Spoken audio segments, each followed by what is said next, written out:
everyone. I'm gonna try to keep this short because I don't have much space on my phone right now. I have to make some space and delete some old videos and photos and everything like that. But anyways, hi. I apologize that I haven't done like specific Wegovy updates in a little bit. I know I kind of touched on it during like a little life update that I did. I think it's like a couple weeks ago still, so not the best either. It's starting to rain. Kind of see it on my windows. Anyways, I'm out doing Uber Eats right now because I am broke, and you know, we work hard to try to get money. But Wegovy, I keep mentioning in my previous videos too that I have been at a bit of a stall with Wegovy. Have I moved since the last time I made a video? A little bit, but I can't tell if it's like a fluke or not, as I've still been hanging around the same area. My lowest weight in the past week was 175, right? Yeah, 175, I think like 0.6 or something like that. And I had been stuck in this kind of zone between 177 and 179, even as high as 180, depending on the time of day that I was checking. So is it moving? Yeah, I'm hoping this is the start of things moving again. But that being said, it's just so slow. I've been doing a lot to try to fix it. I've increased my greens, increased my protein, increased my water intake, everything that my doctor is recommending I've been doing. And my appointment with him is next Thursday. I want to say it's next Thursday. I have my next in-person appointment where I'm hoping that they're gonna do the in-body scan again. But we shall see. And as far as, you know, what we're gonna do from there, I'm not sure. A part of me thinks he might just keep me where I am now and trying, you know, all the things he's recommending to get my weight going down again. But honestly, I mean, I'd be dishonest if I said that wouldn't disappoint me at this point, because like I feel like I'm working so hard at this and I'm hardly getting anywhere. Like I still stand by what I say, which is loss is loss. There's no bad loss in my situation. And you know, I'm glad that I'm not gaining any real weight. That's great. But obviously we want to keep seeing progress. And I feel like with the amount that I'm eating, with the amount that I have been exercising, all the changes that I've made, I shouldn't be slowing down to this extent. And I wish I had it. I probably do have it documented, or I can look through my videos at some point and see. But like, I want to say I've been in the same range of the 170s for months now. And it really does kill your motivation when that happens.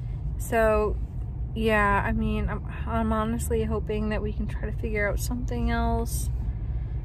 I don't know. Like I said, if I can just stay on this same medication and somehow get things moving again, then obviously that's ideal, right? Because I've been on this medication for a while. I handle it well now. I don't get like sick from it the same way anymore or anything like that. Yeah, constipation can be an issue from time to time, but like it's not currently as bad as it was. So I know that that's not really the issue that I'm facing right now either, as far as the weight stall. So I don't know. I mentioned in a previous video that there are other options becoming available, such as Zepbound, you know, other GLP-1 medications that maybe would be more effective for me now that I have been on the Wegovy 2.4, which is the highest dose, for as long as I have. I've been on it for a long time now. And so I'm really not sure, like, is this, you know, is this just something that happens after this long of being on the medication? Or, you know, am I doing something else wrong? I mean, I really can't tell. I don't know. And I'm hoping that, you know, we can figure something out, my doctor and I. But, you know, obviously when that happens, I will let you all know what happens. Next week could be a little weird as far as videos go. I might still try to record, but I can't guarantee it because as far as plans go right now, as long as nothing changes, I am supposed to fly back to my home state of Massachusetts next week. And then be driving down over the course of like a day and a half from Massachusetts back here to Florida again, helping my parents move down here. So, excuse me, as far as right now goes, yeah, I have a flight and everything to go do that. But, you know, things can change, and so fingers are crossed that it all works out. But if not, yeah. But in case I do not upload next week, the end of the week, on time, that's going to be wise, because I'm going to be traveling between states and all over the place. Excuse me. I'll try to make a community, like a post about it to update everybody either way, depending on what happens, so that you know when to expect a new video. But yeah, and that's basically it. I can't think of anything else really. It's been a lot of me just working a lot, and yeah, a lot of Uber Eats to try to make extra money. But Uber's, just like I said last time, Uber's been very, very rough. I don't know if it's just I think part of it is that there are too many drivers now.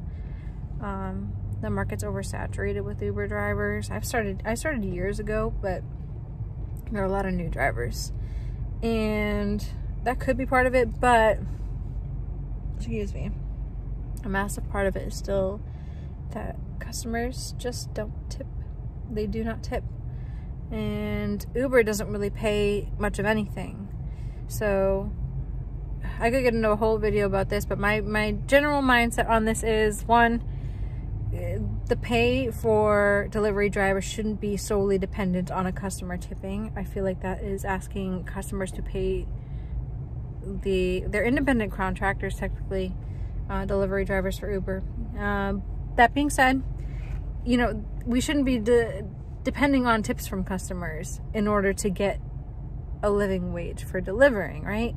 Like, a tip should be something nice that happens after the fact because you did a good job, right? And then it's like a bonus. It's like a nice extra little thing. But the fact that regardless if I'm driving 2 miles for delivery or if I'm driving 20 miles for delivery, the fact that my pay from Uber itself is only like $1 something, maybe $2 and something, is really bad. Like, I mean, you gotta drive all the way to that restaurant and then all the way to the customer and drive all the way back to your location using your own vehicle, your own gas money, your own time. And so some of these Uber drivers are averaging, including the tips, averaging like $5 to $10 max an hour. And when you consider the gas costs and, you know, the toll it takes on your vehicle, you're coming out like negative here, right? So it's not worth it to take those trips. But yeah, it is what it is. And so I don't take them. If it's not a good trip, then I don't take it. No one's forcing us to. I just wish that Uber, as a company that makes as much money as it does, would step up and pay a good, like a decent amount of money to the drivers that are helping them make all of the money that they are making. At least like a per mile minimum that's more than like 50 cents, which is what it seems to be, or less than that, considering that I just turned down an offer for 17.5 miles, and the total pay, including the expected tip from the customer, is right here. I have it pulled up. Hold on. The expected total pay, including the expected tip from the customer, was $3.75 for over 17 miles one way. And no matter what people say about customers tipping later, it's not worth the risk, because in my years of delivering for Uber Eats, I have only had two people actually tip after the delivery, as far as like, you know, not tipping before and then tipping after the delivery was done. nobody else has. But the people who pre-tipped ahead of time a good amount will often increase their tip when I make a quick delivery and do a good job. So yeah, but anyway, sorry, I didn't mean to go off on a rant, but that's what we've been doing. It's just working hard over here, and that's it. As far as other health things, I need to get a new scale still. If anyone has any recommendations for a good scale, like a good brand that lasts a long time and is very accurate, please let me know, because I just don't trust public reviews on places like Amazon and such anymore, because it seems like so many items I look at on there like have a bunch of like fake positive reviews. It's very strange. I don't know if they're having like bot accounts that are doing this or what, but it's not good. And so I just can't trust so many of these items anymore because of that. So if you have a good recommendation, I trust you all, please let me know a good scale that'll work. And that's it. But anyways, I hope you all are doing really well. It's about to get stormy and rainy here, which hopefully means good things for my deliveries tonight. And that's all. And I hope you're doing well and staying healthy and happy. And I'll see you all again very, very soon.